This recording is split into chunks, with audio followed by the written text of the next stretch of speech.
Hey everyone, welcome to the iTech world of एकेटिव। आज image processing जिसका subject code है PCS057, इसका लाए हैं यूनिट 3। ठीक है, इमेज रिस्टोरेशन नाम है इस चैप्टर का। हम लोग देखिए स्टेप बाय स्टेप बढ़ते चले जा रहे हैं। पहले हम लोग इमेज के बारे में जाने, फिर इमेज इन्हेंसमेंट के बारे में जाने, अब हम लोग इमेज रिस्टोरेशन के बारे में जानेंगे। तो हमारे चैप्टर 3 का सिलेबस ये रहा, एकदम टू द टॉपिक बात करेंगे हम लोग।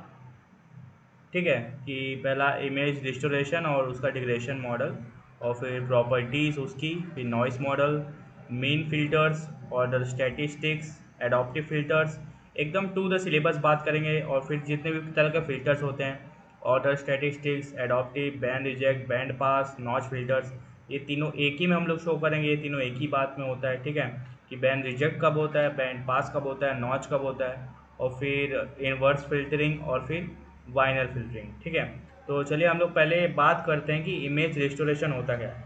तो इमेज रिस्टोरेशन एक प्रोसेस है जिसमें हम एक डैमेज या डिग्रेडेड इमेज को रिपेयर करते हैं ताकि उसका क्वालिटी और क्लैरिटी इम्प्रूव हो सके। इसका यूज़ अक्सर फोटोग्राफी, मेडिकल इमेजिंग और डिजिटल मीडिया में होता है। चलिए इसको एग्जांपल के साथ समझते हैं, जैसे ओल्ड फोटोग्राफ रिस्टोरेशन। ठीक है, जैसे आपकी पुरानी फ़ोटो दिख रहे हैं, अब ये पुरानी फ़ोटो है।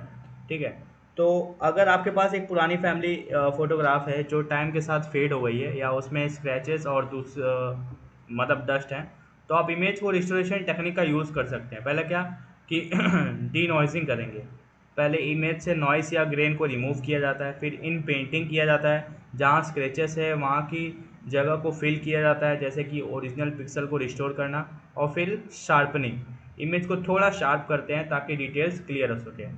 फिर कुछ टेक्निक्स भी उसमें की जाती है, जैसे फ़िल्टरिंग। इसमें डिफरेंट फ़िल्टर्स अप्लाई किए जाते हैं, जैसे गॉसियन ब्लर या मीडियन फ़िल्टर, जो इमेज की क्वालिटी को इम्प्रूव करते हैं। और फिर क्या फ्रीक्वेंसी डोमेन मेथड होते हैं, जिसमें डिस्क्रीट फूरियर ट्रांसफॉर्म, ये DFT हम लोग पढ़े हैं, का यूज़ करके इमेज को फ्रीक्वेंसी डोमेन में कन्वर्ट किया जाता है।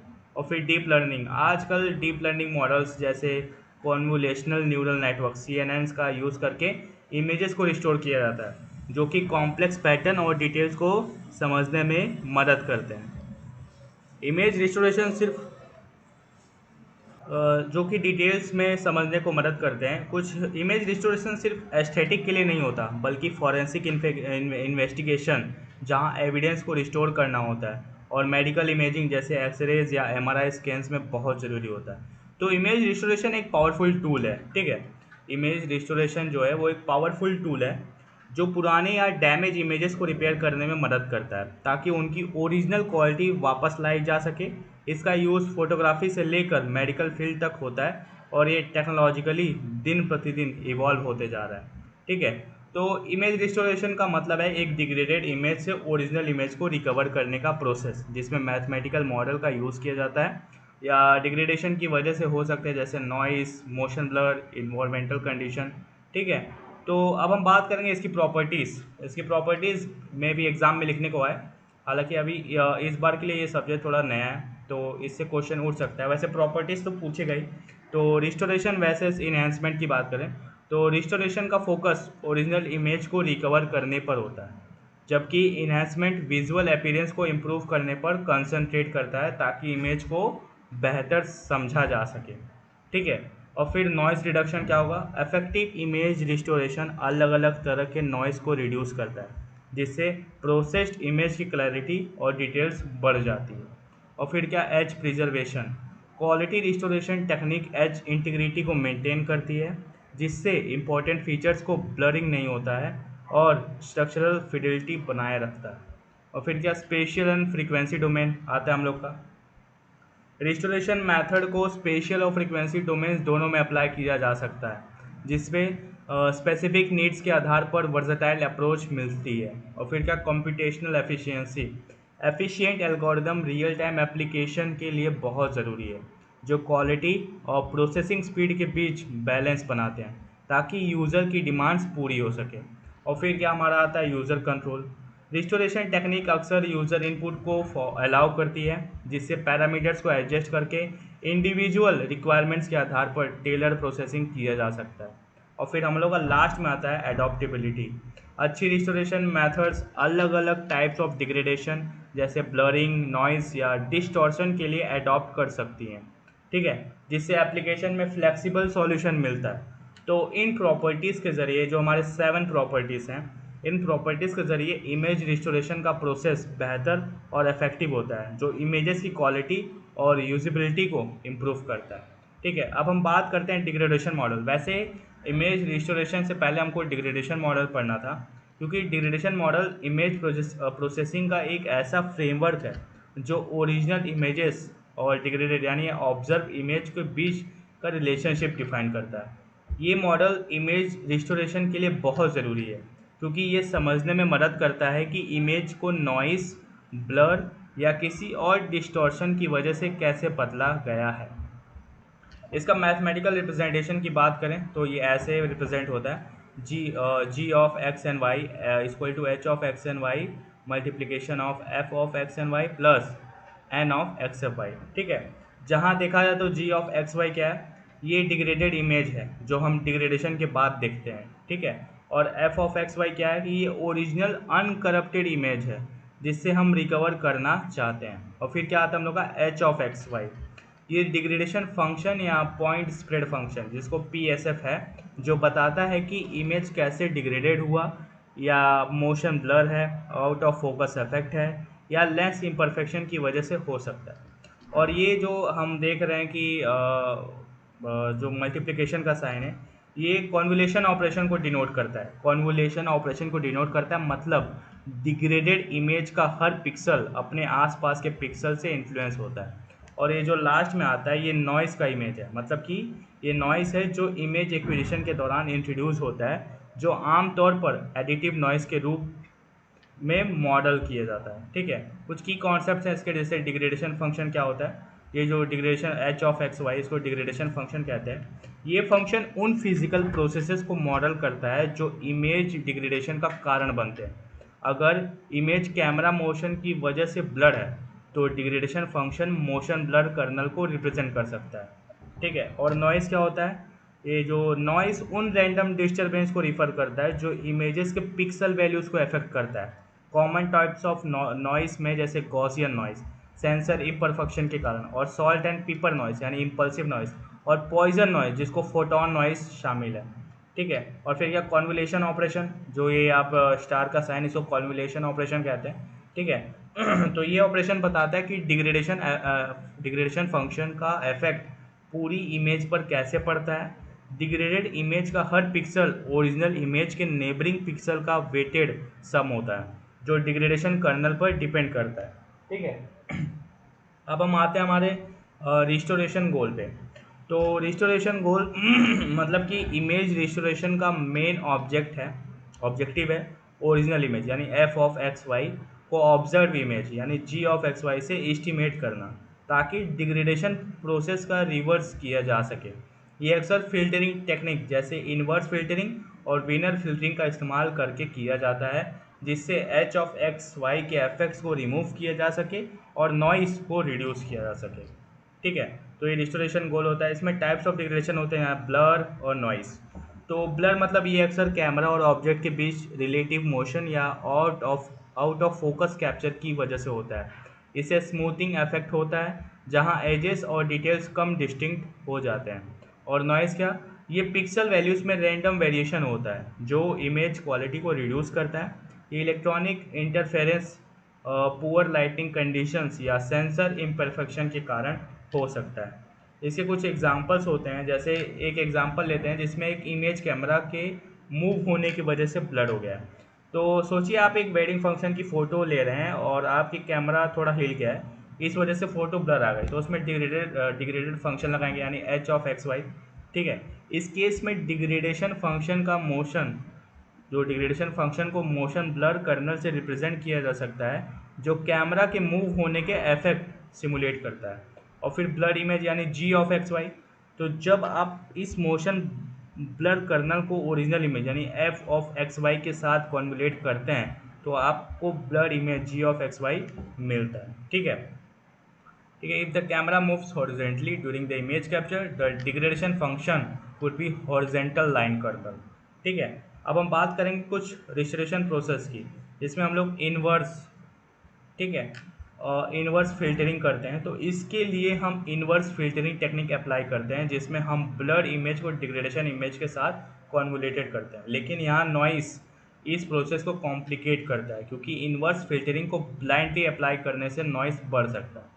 तो ये रहा एक हमारा एक मॉडल, ठीक है, डिग्रेडेशन फंक्शन जब आप बनाएंगे तो ये हमारा एक मॉडल है कि ये एफ ऑफ एक्स वाई यानी ओरिजिनल इमेज डाल रहे हैं, ठीक है, जो ब्लड हुई है, फिर डिग्रेडेशन फंक्शन लगा उसमें, ये हमारा नॉइस हो जाएगा, ठीक है, इसको हम नॉइस बोलते हैं, ठीक है। नॉइस मॉडल भी अगर पूछा जाएगा तो आप लोग इसी को बनाएंगे, और फिर इसके बाद रिस्टोरेशन हम लोग का कैसे हो रहा है, मेन ये है, ठीक है।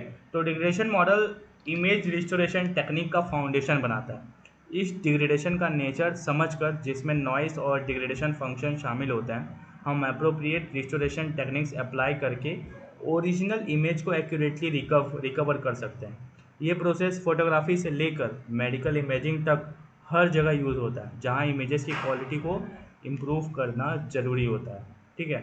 अब हम noise models in image processing देखते हैं। तो नॉइस मॉडल उन अलग अलग टाइप के नॉइस को डिस्क्राइब करता है जो एक इमेज को अफेक्ट कर सकते हैं, जो अक्सर एक्विजिशन मेथड्स और इन्वायरमेंटल कंडीशन पर डिपेंड करते हैं, ठीक है। तो यहाँ कुछ कॉमन नॉइस हैं, जैसे यहाँ दिए गए हैं, रेलाई नॉइस, ठीक है। तो रेलाई नॉइस क्या है कि एक ऐसा नॉइस है जो रेले डिस्ट्रीब्यूशन को फॉलो करता है। ये उन सिचुएशन में देखी जाती है जहाँ ओवरऑल सिग्नल स्कैटरिंग या मल्टीपल रिफ्लेक्शन के साथ होता है, जैसे रेडार या अल्ट्रासोनिक इमेजिंग में, ठीक है। और क्या, पीडीएफ यानी प्रोबेबिलिटी डेंसिटी फंक्शन, ठीक है, ये उसका फॉर्मूला है। तो प्रोबेबिलिटी डेंसिटी फंक्शन यहाँ गिवन है, ठीक है, जिससे P of Z equal to दिया गया, कंडीशन दी गई हम लोग को। तो इस डिस्ट्रीब्यूशन का लॉन्ग टेल होता है, मतलब ये एसिमेट्रिक है। ये उन केसेस के लिए मॉडल किया जा सकता है जहां नॉइस सिमेट्रिकली डिस्ट्रीब्यूटेड नहीं होता, ठीक है। तो एग्जांपल की बात करते हैं तो रेलाई नॉइस रेडार सिग्नल प्रोसेसिंग में आम तौर पर होता है, जहां सिग्नल की स्कैटरिंग की वजह से नॉइस प्रोड्यूस होता है, ठीक है। अब हम बात करेंगे गामा की। गामा यानी एरलैंग नॉइस, एरलैंग बोलते हैं इसको। तो गामा नॉइस या एरलैंग नॉइस उन सिग्नल को मॉडल करने के लिए इस्तेमाल किया जाता है जहां डेटा गामा डिस्ट्रीब्यूशन को फॉलो करता है। ये अक्सर इमेजिंग सिस्टम में देखा जाता है जहां वेरिएंस सिग्नल के एम्पलीट्यूड के हिसाब से बदलता है। इसका हम लोग अगर पीडीएफ देखें, ठीक है, इसका अगर हम लोग पीडीएफ देखें तो हम लोग के पास कुछ ऐसा रहेगा, पी ऑफ जेड, ठीक है, जहाँ ए और बी हमारा डिस्ट्रीब्यूशन के शेप और स्केल को कंट्रोल करता है। और ये टाइप का नॉइस उन सिग्नल्स में देखा जाता है जो वेटिंग टाइम्स या प्रोसेस को मॉडल करते हैं, जो कई इंडिपेंडेंट वेरिएबल का सम है, ठीक है। एग्जाम्पल की बात करें तो गामा नॉइस टेलीकम्युनिकेशन सिस्टम में आमतौर पर देखा जाता है, जहाँ सिग्नल की एम्पलीट्यूड के हिसाब से नॉइस वेरी होता है, ठीक है। अब बात करेंगे एक्सपोनेंशियल नॉइस की। तो एक्सपोनेंशियल नॉइस एक ऐसी नॉइस है जो एक्सपोनेंशियल डिस्ट्रीब्यूशन को फॉलो करती है। ये वायरलेस कम्युनिकेशन और कुछ बायोलॉजिकल इमेजिंग एप्लीकेशन में आमतौर पर मिलता है। और इसका पीडीएफ ये रहा हमारे पास, यानी जिसको हम लोग बोलते हैं प्रोबेबिलिटी डेंसिटी फंक्शन, ठीक है। तो एक्सपोनेंशियल डिस्ट्रीब्यूशन उन केस के लिए सूटेबल होता है जहां लोअर इंटेंसिटीज होने की संभावना ज़्यादा होता है और हायर वैल्यूज़ होने की संभावना एक्सपोनेंशियली ड्रॉप होती है। एग्जाम्पल के तौर पे बात करें तो exponential noise signal detection system में आमतौर पर मॉडल किया जाता है, जैसे सोनार सिस्टम, ठीक है। तो ये नॉइस मॉडल जो आप देख रहे हैं, ये थोड़ा नॉइस मॉडल दिया है, यहाँ रेलाई नॉइस है, ये गामा एरलैंग नॉइस है, और ये एक्सपोनेंशियल नॉइस है, ठीक है। तो नॉइस मॉडल्स हमें अप्रोप्रिएट रिस्टोरेशन टेक्निक सिलेक्ट करने में मदद करता है, ताकि इमेज क्वालिटी को वेरियस फील्ड ऑफ एप्लीकेशन में इम्प्रूव किया जा सके। हर नॉइस मॉडल की अपनी खासियत होती है जो स्पेसिफिक सिचुएशन और सिग्नल टाइप्स के लिए यूज़ होता है। इसलिए इमेज रिस्टोरेशन के लिए नॉइस का सही मॉडल समझना ज़रूरी होता है, ताकि हम इफेक्टिव टेक्निक्स अप्लाई कर सकें, ठीक है। तो ये सारे हम लोग को एक ग्राफ दिए गए हैं, ये गॉसियन है, ये रेलाई है, ये गामा है, और ये एक्सपोनेंशियल है, ये यूनिफॉर्म है, ये इम्पल्स है, ठीक है। और ये सारे एक्सपोनेंशियल नॉइस और रेलाई नॉइस का फॉर्मूला दिया गया है, ठीक है, और उसके कंडीशन दिए गए हैं। अब हम लोग mean filters in image processing की बात करते हैं। तो मीन फिल्टर्स एक सिंपल एवरेजिंग फिल्टर है जो नॉइज़ को रिड्यूस करने के लिए इस्तेमाल किया जाता है। ये फ़िल्टर्स नेबरिंग पिक्सल वैल्यूज़ का एवरेज लेकर काम करते हैं, जो इमेज को स्मूथ करने में मदद करते हैं। ठीक है। और मीन फ़िल्टर का ये जो फॉर्मूला दिया है, F of mean X of Y 1/n, ठीक है, समेशन ऑफ एम एन, ठीक है, ये जो फॉर्मूला दिया गया है, ठीक है, जहाँ हम लोग का अगर एफ ऑफ ये एक्स वाई की बात करें तो फ़िल्टर आउटपुट पिक्सल वैल्यू है, ठीक है। और ये जो देख रहे हैं G of X plus I Y plus J, उन नेबरिंग पिक्सल्स की वैल्यू है जो फिल्टर के विंडो में है। और एम और एन जो देख रहे हैं आप, फिल्टर की साइज को रिप्रेजेंट करते हैं। कुछ की हैं हम लोग के पास, ठीक है। की फीचर्स ऑफ मेन फिल्टर्स क्या हैं कि एवरेजिंग नेबर्स, ठीक है। Main filters neighbouring pixel values के एवरेज कैलकुलेट करते हैं, इससे पिक्सल वैल्यू स्मूथ होती है और नॉइज़ कम होता है। और स्लाइडिंग विंडो क्या है कि ये फ़िल्टर अक्सर इमेज स्लाइडिंग विंडो मैनर में अप्लाई किए जाते हैं, मतलब फ़िल्टर विंडो को इमेज के ऊपर से मूव किया जाता है, ठीक है।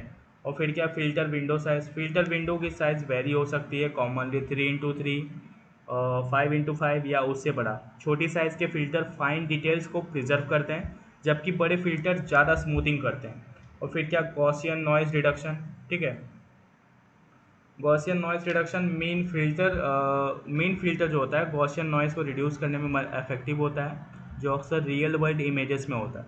और फिर क्या edge blurring, mean filters edge को ब्लर कर सकते हैं क्योंकि ये इनडिस्क्रिमिनेटली सभी पिक्सल वैल्यूज़ को स्मूथ करते हैं, इसलिए इंपॉर्टेंट फीचर्स खुद ब्लर हो सकता है, ठीक है। और एग्जांपल की बात करें तो एक 3x3 mean filter commonly image smoothing के लिए यूज़ होता है, ताकि नॉइज़ को रिड्यूस किया जा सके। जब ये फ़िल्टर किसी इमेज पर लगाया जाता है तो ये इमेज के पिक्सल वैल्यूज़ के एवरेज लेकर उन्हें स्मूथ करता है। एग्जांपल की बात करें अगर हम लोग तो मान लीजिए आपने एक फ़ोटो खींची है, लेकिन उस फ़ोटो में थोड़ा नॉइज़ है जो किसी वाइब्रेशन या लाइट कंडीशन की वजह से आया है, ठीक है।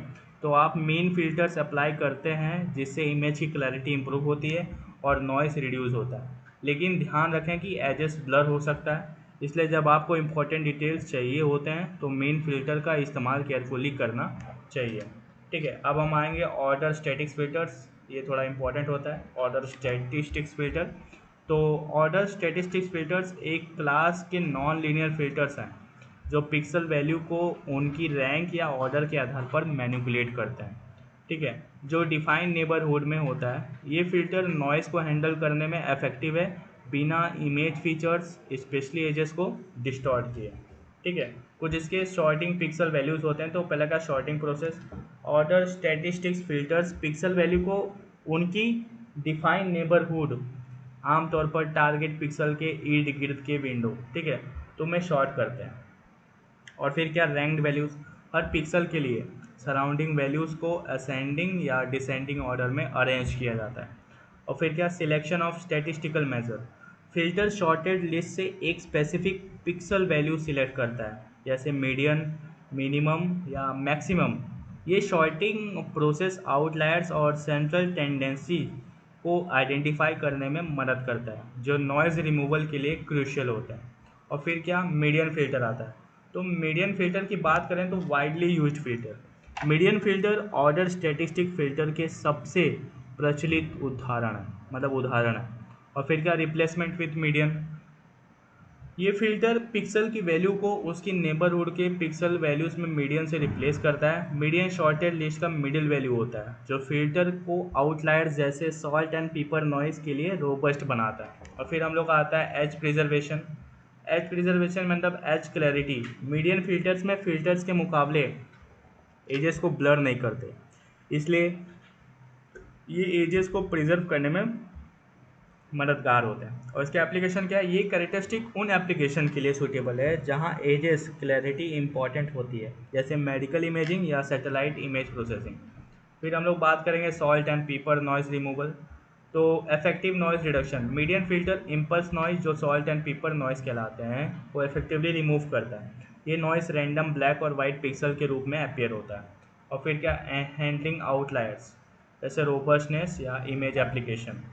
तो अगर हम बात करें तो मीडियन फ़िल्टर्स आउटलायर्स को मेन फ़िल्टर से बेहतर हैंडल करते हैं, क्योंकि ये shorted neighbourhood mean shorted neighbourhood में सेंट्रल वैल्यू पर फोकस करते हैं, इसलिए ये एक्सट्रीम पिक्सल वैल्यूज़ के प्रति कम सेंसिटिव होते हैं। और इसके एप्लीकेशन की बात करें तो ये उन इमेजेस के लिए पर्टिकुलरली इफेक्टिव होते हैं जहाँ छोटे परसेंटेज ऑफ पिक्सल्स अपने नेबर से सिग्निफिकेंटली डिफरेंट होते हैं। ठीक है, तो better for non Gaussian noise, non Gaussian noise performance. Median filters non Gaussian noise जैसे इम्पल्सिव नॉइस में मीन फिल्टर्स से बेहतर होते हैं, क्योंकि ये पिक्सल वैल्यूज़ के एवरेज नहीं लेते बल्कि सेंट्रल पिक्सल वैल्यू का चूज़ करते हैं। अब कुछ एग्जांपल की बात करें तो एप्लीकेशन सिनेरियो में मान लीजिए आपके पास एक इमेज है जो सॉल्ट एंड पेपर नॉइस से करप्टेड है। आप 3x3 5x5 median filter apply करते हैं जिससे नॉइस रिड्यूस होता है और एजेस जैसे इंपॉर्टेंट डिटेल्स प्रिजर्व रहते हैं। ठीक है, अब मीडियन फिल्टर कैसे हैंडलिंग करता है एजिंग केसेस को वो देखेंगे। तो मीडियन फिल्टर में कंप्यूटेशनल ब्लॉक अक्सर इमेजेस के एजेस पर ओवरलैप करते हैं। तो नीचे कुछ कॉमन सिनेरियोज दिए गए हैं, उसको देखते हैं। पहले ये फिगर के हिसाब से हम लोग बात करेंगे। तो नॉर्मल कैलकुलेशन क्या है, जब कंप्यूटेशनल ब्लॉक पूरी तरह से इमेज के अंदर ओवरलैप करता है तो मीडियन को नेबरहुड पिक्सल वैल्यू का यूज़ करके कैलकुलेट किया जाता है। ठीक है, तो सेंटर पिक्सल और उसके सभी नेबर्स इमेज के पार्ट होते हैं, तो मीडियन वैल्यू को नॉर्मल तरीके से कंप्यूट किया जाता है। अब हम लोग पार्शियल ओवरलैपिंग देखें, ये पार्शियल ओवरलैपिंग हो रहा है। तो पैडिंग स्ट्रेटेजीज, जब फिल्टर विंडो इमेज बाउंड्री के बाहर एक्सटेंड होता है तो कुछ स्ट्रेटेजीज इस केस को हैंडल करने के लिए इस्तेमाल की जा सकती हैं। तो padding with zeros, padding with edge और साइक्लिक पैडिंग। ठीक है, अगर कंप्यूटेशनल ब्लॉक एज को ओवरलैप करता है तो वैल्यूज़ को outside the image of zero से पैड किया जाता है। ठीक है, और लास्ट हम लोग का क्या आता है, नो ओवरलैप।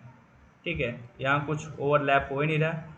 तो बात करेंगे कि एज पिक्सल के लिए जहाँ फिल्टर विंडो का सेंटर इमेज के बाहर है वो पिक्सल को मिररिंग या एज वैल्यूज़ को रिपीट करके हैंडल किया जाता है। ठीक है, तो मान लीजिए आपने एक फ़ोटो लिया है जो एक क्राउडेड एरिया में खींचा गया है, लेकिन उस फोटो में कुछ रैंडम ब्लैक और वाइट स्पॉट्स हैं जो नॉइस है। आप इस इमेज पर मीडियन फिल्टर अप्लाई करते हैं। तो इफेक्ट ऑफ मीडियन फिल्टर, ये फिल्टर रैंडम ब्लैक और वाइट पिक्सल को रिमूव करता है, लेकिन इमेज की क्लैरिटी और इंपॉर्टेंट फीचर जैसे लोगो को फेसेस या ऑब्जेक्टिव के एजेस को प्रिजर्व करता है। तो इस तरीके से ऑर्डर स्टैटिस्टिक फिल्टर खास तौर पर मीडियन फिल्टर इमेज प्रोसेसिंग में नॉइस रिडक्शन और एज प्रिजर्वेशन के लिए बहुत इफेक्टिव टूल्स है। ठीक है, और फिर हम इसके बाद बात करेंगे। देखिए आप सारे topics padding with zeros, padding with edge, cyclic padding हम लोग फिगर से अच्छे से समझ ही लिए हैं इसको। ठीक है, अब हम आते हैं हम लोग एडाप्टिव फिल्टर्स पे, ये भी थोड़ा इंपॉर्टेंट टॉपिक है। तो एडाप्टिव फिल्टर्स जो है डिनामिक टूल्स हैं जो अपने पैरामीटर्स को लोकल इमेज स्टैटिस्टिक्स के आधार पर एडजस्ट करता है। ठीक है, इसलिए ये अलग अलग नॉइस इन्वायरमेंट में बेहतर काम करता है। पहला क्या, फ्लेक्सिबिलिटी यानी डिनामिक बिहेवियर।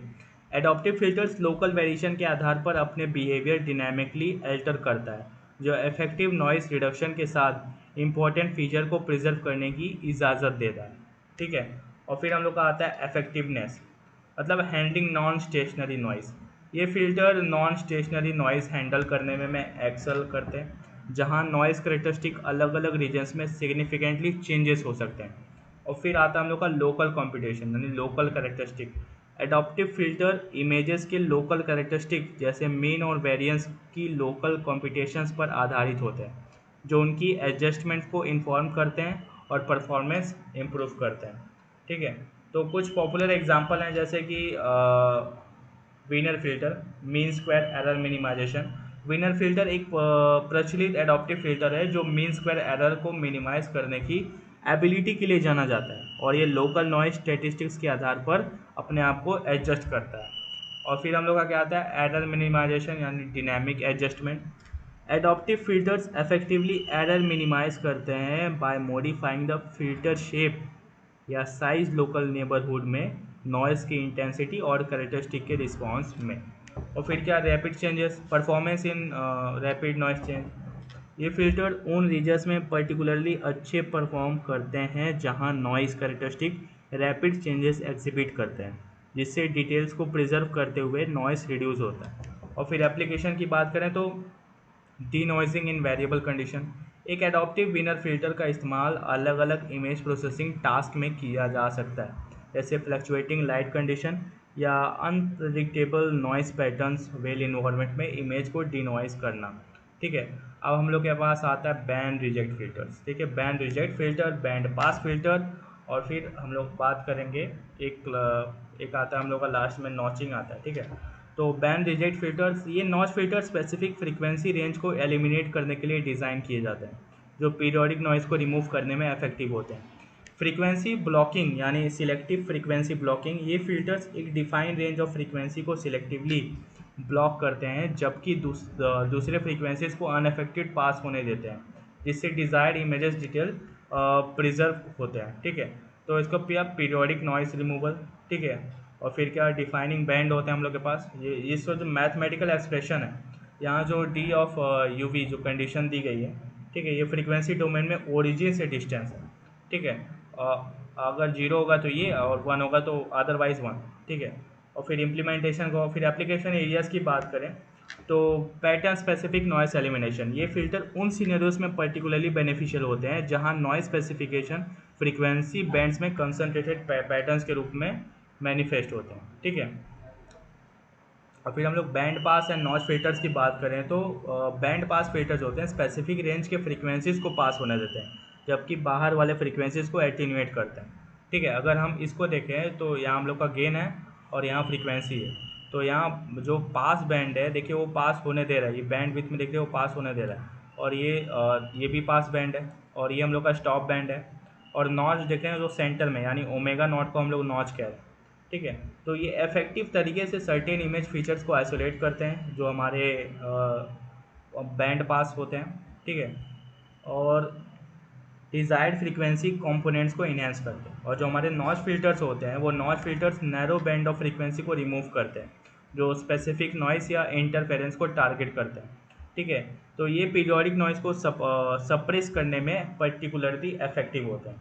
ठीक है, और अगर हम बात करें तो कट ऑफ फ्रीक्वेंसीज इसमें होती हैं। और एग्जांपल की बात करें तो मेडिकल इमेजिंग, मान लीजिए आपके पास एक इमेज को प्रोसेस कर रहे हैं। ठीक है, जो लाइट फ्लक्चुएशन या इलेक्ट्रिक इंटरफेरेंस से प्रभावित है मान लीजिए, तो आप एडेप्टिव विनर फिल्टर अप्लाई करते हैं, जिससे इमेज की क्लैरिटी मेंटेन रहती है, जबकि अनवांटेड नॉइस रिड्यूस होती है। ठीक है, अब हम बात करेंगे हम लोग इन्वर्स फिल्टरिंग की। तो इन्वर्स फिल्टरिंग एक टेक्निक है जो ओरिजिनल इमेज को रिकवर करने की कोशिश करती है by applying the inverse of degradation process. ठीक है, तो इसके बात करें तो एजप्शन रिक्वायरमेंट क्या है हम लोग के पास। तो इस मेथड के लिए डिग्रेडेशन फंक्शन की जानकारी होना ज़रूरी है, जो इमेज को डिग्रेड करने वाले प्रोसेस को डिफाइन करती है। और फिर क्या, noise amplification prone to application, मतलब इन्वर्स फिल्टरिंग नॉइस एम्पलीकेशन के लिए प्रोन होती है, मतलब प्रोन होता है, खास करके जब डिग्रेडेशन फंक्शन की वैल्यूज छोटी होती है। हम लोग के पास ये मैथमेटिकल फार्मूला होता है F of U V equal to G of U V upon H of U V. ठीक है, तो यहाँ पर अगर देखा जाए तो हमारा जो G of U V degraded image की फूरियर ट्रांसफॉर्म है, और एच ऑफ यू वी क्या है, डिग्रेडेशन फंक्शन का फूरियर ट्रांसफॉर्म है। ठीक है, ये डिग्रेडेड इमेज का फूरियर ट्रांसफॉर्म है और ये डिग्रेडेड फंक्शन का। ठीक है, परफॉर्मेंस की बात करें तो low noise level, inverse filtering तब अच्छा काम करता है जब नॉइस लेवल लो होते हैं, जिससे इमेज की क्लैरिटी, ठीक है, बनती है। और फिर सिंपल अप्रोच क्या है कि डायरेक्ट रिस्टोरेशन, यह एक सिंपल और डायरेक्ट अप्रोच है इमेज रिस्टोरेशन के लिए, जिससे इमेज की ओरिजिनल क्वालिटी को रिस्टोर किया जा सकता है। इसकी कुछ लिमिटेशंस हैं, जैसे फेलियर विथ सिग्निफिकेंट नॉइस, लेकिन अगर नॉइस सिग्निफिकेंट है या डिग्रेडेशन सीवियर है तो ये मेथड अक्सर फेल हो जाते हैं। ठीक है, एग्जांपल की बात करें तो मोशन ब्लर रिस्टोरेशन, मान लीजिए आपके पास एक इमेज रिस्टोर कर रहे हैं जो मोशन के कारण ब्लर हो गया है। इन्वर्स फिल्टरिंग इस ब्लर इमेज को ओरिजिनल इमेज इस तरह से ले जाने की कोशिश करें, मतलब की तरफ ले जाने की कोशिश करेगा। ठीक है, जैसे आप देख रहे हैं हम लोग के पास यहाँ डिग्रेडेड फंक्शन है, यहाँ हम लोग नॉइस अप्लाई किए और फिर इन्वर्स फिल्टरिंग से हम लोग का इमेज अच्छा हो गया। ठीक है, रिस्टोर हो गया। अब हम लोग बात करेंगे विनर फिल्टरिंग की। तो विनर फिल्टरिंग ओरिजिनल इमेज और डिग्रेडेड इमेज के बीच में स्क्वायर एरर को मिनिमाइज करता है, जो नॉइस और इमेज प्रॉपर्टीज़ को ध्यान में रखता है। क्या ऑप्टिमल कंडीशन इससे क्या है कि non power spectra, winner filtering तब ऑप्टिमल होता है जब दोनों नॉइज और इमेज सिग्नल्स के पावर स्पेक्ट्रा नॉन होते हैं। दूसरा क्या है कि smoothening with feature retention, image smoothening, winner filter image को स्मूथ करता है जबकि इंपॉर्टेंट फीचर्स को रिटेन करता है, जिससे इमेज की क्वालिटी बनती है। ये रहा हम लोग का मैथमेटिकल फार्मूला। ठीक है, यहाँ पर अगर एच ऑफ यूवी देखेंगे तो ये डिग्रेडेशन फंक्शन का कॉन्जुगेट है। और अगर एस ऑफ ये सारी बात करें, ठीक है, तो हम लोग के पास ये आप देख रहे हैं तो नॉइस पावर स्पेक्ट्रम है ये वाला, ठीक है, और ये जो है सिग्नल पावर स्पेक्ट्रम है, ठीक है। तो Gaussian noise reduction, Wiener filter Gaussian noise को रिड्यूस करने में इफेक्टिव होते हैं जो इमेज की क्वालिटी को इन्हेंस करते हैं, ठीक है। और balance of noise reduction and sharpness, balancing act, ये फिल्टर नॉइस रिडक्शन को इमेज शार्पनेस के साथ बैलेंस करता है जिससे इमेज की डिटेल्स मेंटेन होती है। और अगर एप्लीकेशन देखें तो विनर फिल्टरिंग का इस्तेमाल इमेज और सिग्नल प्रोसेसिंग एप्लीकेशन में बहुत होता है, जैसे मेडिकल इमेजिंग में, ठीक है। तो मान लीजिए आपके पास एक मेडिकल इमेजिंग में नॉइस को रिड्यूस करने की कोशिश कर रहे हैं, तो विनर फिल्टरिंग को अप्लाई करके आप इंपॉर्टेंट फीचर्स की क्लैरिटी को मेंटेन करते हैं जबकि नॉइस को भी रिड्यूस कर सकते हैं, ठीक है। तो इन्वर्स फिल्टरिंग जो होता है वो डिग्रेडेशन फंक्शन की जानकारी के आधार पर ओरिजिनल इमेज को रिकवर करने की कोशिश करता है, लेकिन नॉइस एप्लीकेशन की समस्या होती है, ठीक है। और विनर फिल्टरिंग की बात करें तो ओरिजिनल और डिग्रेडेड इमेज के बीच मीन स्क्वायर एरर को मिनिमाइज़ करता है। आपको यहाँ दिख रहा होगा ये मीन स्क्वायर एरर को मिनिमाइज़ करता है, ठीक है। और जो नॉइस और इमेज प्रॉपर्टीज़ का ध्यान में रखता है और कॉमनली मेडिकल इमेजिंग जैसे एप्लीकेशन में इस्तेमाल होता है, ठीक है। तो हमने सारे टॉपिक्स टू द सिलेबस एकदम अच्छे से कवर किए और विद डायग्रामेटिकली और रियल लाइफ एग्जांपल से भी हम लोग रिलेट किए। इसमें हम लोग फार्मूलाज वगैरह भी देखें, हालांकि हर एक टॉपिक में फार्मूला है और फार्मूला ही मेन है।